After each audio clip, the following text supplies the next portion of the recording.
One subject has been ejected. Are you okay? 1511, go to response. 2 cars will be involved in the accident, and we have emergency responders that will be here, police officers dispatched just like it was a real accident happening. There'll be smoke, there'll be fire trucks, there'll be police cars, sirens. It's about as real as we can possibly make it without it being the actual thing. And throughout the day, we're pulling kids out every 15 minutes just to show that every 15 minutes people are killed from drunk driving. I think we just really want kids to see how much of an impact it is to get behind a wheel drunk. Kind of put it in their heads that if they were to engage in that behavior, what would be a possible consequence of that. 1505, It was very serious, and it made me realize, like, going behind the wheel, it really makes you aware to put your cell phone down or not to drink and drive. It is so tragic, and it's permanent. It doesn't go away. Once it happens, you can't take it back. And we're hoping that we can just affect a few kids in here, if not all of them.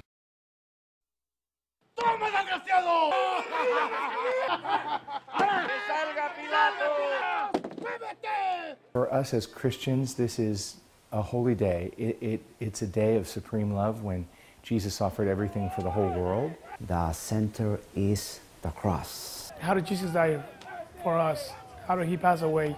How he was crucified and beaten and everything. And they're really taken from Scripture. People follow just like they would have followed Jesus on the way to Calvary over 2,000 years ago. And we have a bicultural community here, Anglo and Latino, and so the Stations of the Cross, those meditations, are also in both languages. I was giving orders to the Roman soldiers. I was telling them what to do, when to do it. I was telling them when to stop. I was beating Jesus. At the beginning, there were a lot of them smiling, laughing about it. And at the end, I saw everybody quiet with tears in their eyes. It reinforces what we do throughout the rest of our lives in our Christian pilgrimage of faith. It's a real time to meditate on what Christ has done for us. February 1998. Authorities scoured the woods around Davis Ferry Park on North 9th Street Road after someone finds a body near the Wabash Heritage Trail. That the body was that of a small-statured black male. We still don't know his age. He was partially clothed, and the cause of death was a gunshot wound. But it takes several days to attach a name, Kenneth Wayne Josie. It truly broke all of our hearts. It'll never go away. Never go away. To lose a child, and to lose a child traumatically like that, it's just devastating. Kenneth had spent 2 years in the Army in the early 90s after graduating high school in Chicago, where he played football, wrestled, and ran track. At first, wanting to be a drill sergeant, but after a tour in Somalia, he got out in 1993 and moved with a friend to Lafayette. He was certainly the joy of my life. To his mother and friends, he's Tinny, a childhood nickname derived from Winnie the Pooh. 27 at the time, Tinny's body has been decomposing. It was cold and there had been a lot of rain, so it was not the cold weather that would preserve a body that was out in the open. Kenneth was last seen Monday, February 2nd, more than 3 weeks earlier. He dropped his fiancée, Marilyn Potter, at the old Jeff High School building at 9th and Brown, at the time home to Ivy Tech. According to the missing persons report, he left the couple's 3-year-old son with his sitter, got a ride from a friend named Andre to get lunch, then disappeared. But perhaps a mother's intuition knew right away. Catherine says she woke up at the same time 2 nights in a row with a pain in her heart, but didn't know why. Again, looked around, and all I could do was just pray and, like, Lord, whatever it is, prepare me for it. Marilyn calls hours later, Wednesday.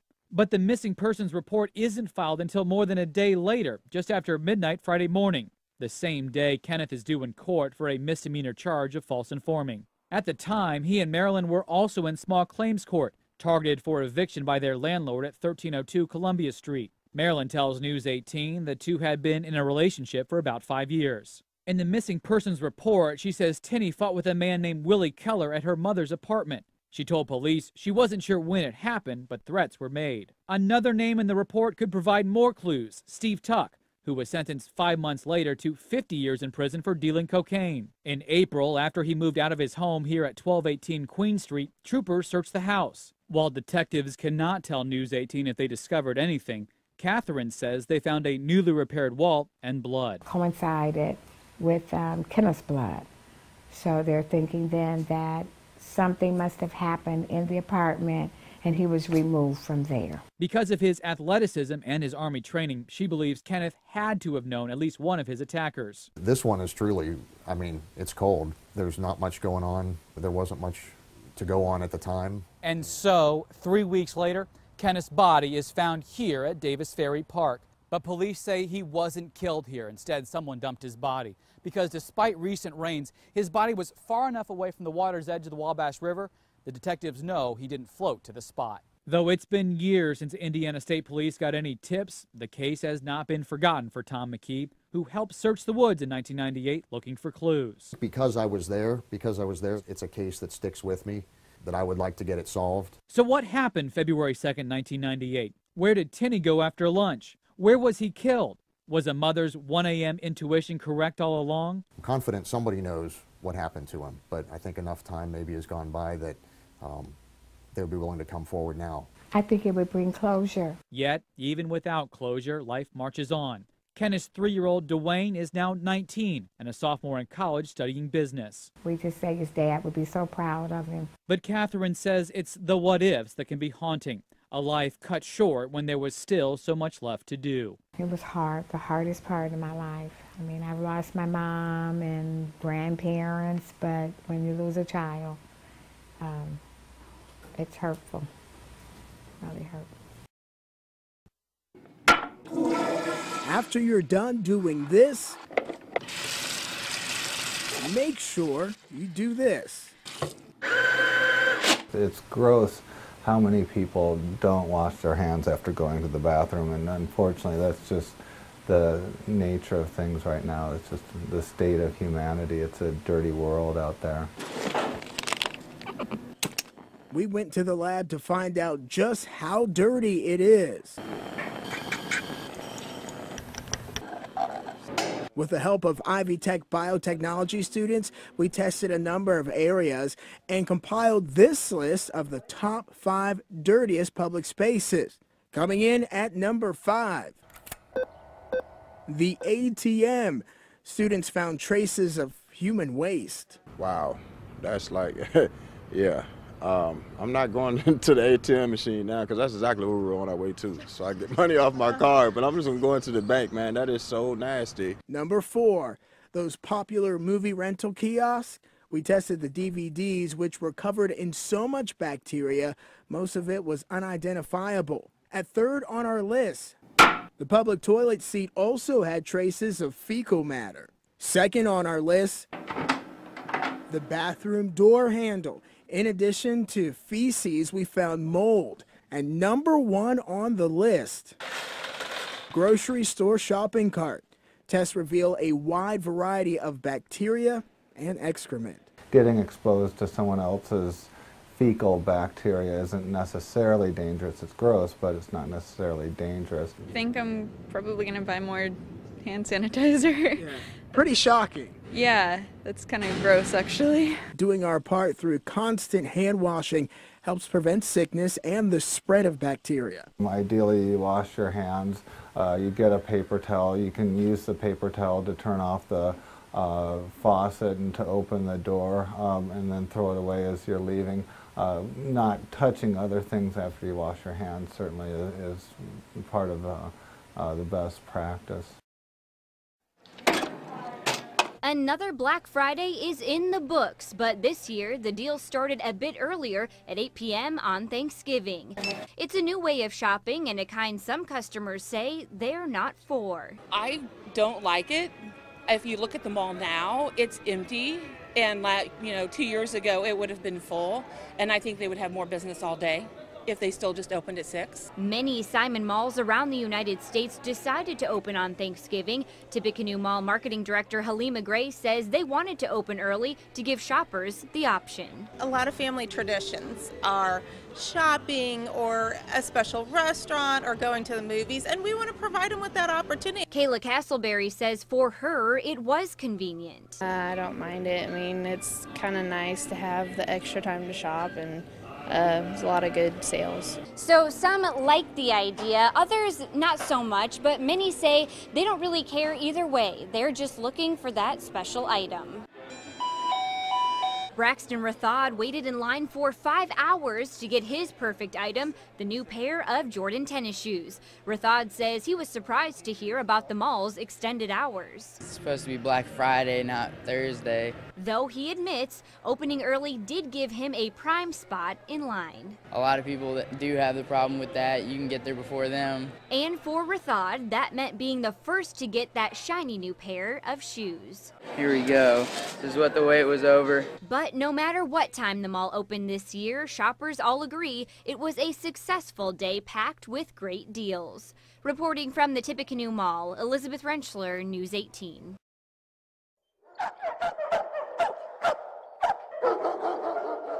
People should not live in fear in their neighborhood. Somebody should be able to take a walk down their street without being afraid that they're going to be bitten, or the dog that they're walking that's under control is going to be mauled or bitten. And that's got to be our #1 priority. But that's exactly what happened in a span of a few weeks late last year. News 18 first brought you the story of a woman whose hands were badly injured when she was attacked by 2 pit bulls while walking her dog, and a man whose hand was severely injured after his son's pit bull attacked him. But the cases were related. The dogs involved in the attack had the same owner. If they are going to have an aggressive animal, there needs to be certain steps and procedures and precautions they need to use. Of the reported dog bites in the city of Lafayette, there were 55 bites to humans. 23 of those bites were from pit bulls. Many communities across the United States have enacted breed-specific legislation that prohibits ownership of certain breeds like pit bulls or Rottweilers. We would prefer to stay away from breed-specific if at all possible, and really address the problem with the particular animal and that particular owner. You know, that's the preferable method to handle this, and that's the direction that we're moving now. A lot of the animals that we deal with are those breeds that would be targeted by breed-specific legislation, and for the most part they seem to be targeted in an unwarranted manner. There's lots of great bully breeds, lots of great dogs out there in the community, and at least in our opinion it should be focused on each individual dog rather than categorizing a breed as a whole. Animal control, so Josh. Instead, the city of Lafayette is taking a different approach. With a newly revamped animal control department, Lieutenant Scott McCoy says animal control officers are making their presence known in the community. Can you tell me why they're running loose? ACOs have the ability to issue a dangerous animal agreement when an animal bites another person or animal. In 2013, there were 13 DAAs issued in Lafayette. Under that agreement, owners must adhere to a stricter set of rules, including taking extra precautions to keep their animal restrained and preventing the attack from happening again. If the agreement is violated, animal control can take the animal away. You know, you hope that the ACOs are able to make that change in behavior for the owners, you know, as they have their first initial contacts, you know, and if they can't, then we get to the DAA level, and then if we can't, now we have this new tool. You know, it was a law enacted in 2008, but was not really known around here from what I understand. A new tool that allows officers to put pet owners behind bars. 22-year-old Corey Balzer of Lafayette is the first and only person in Tippecanoe County to face dog bite liability charges. Balzer's dogs were allegedly the ones involved in the 2 attacks mentioned earlier.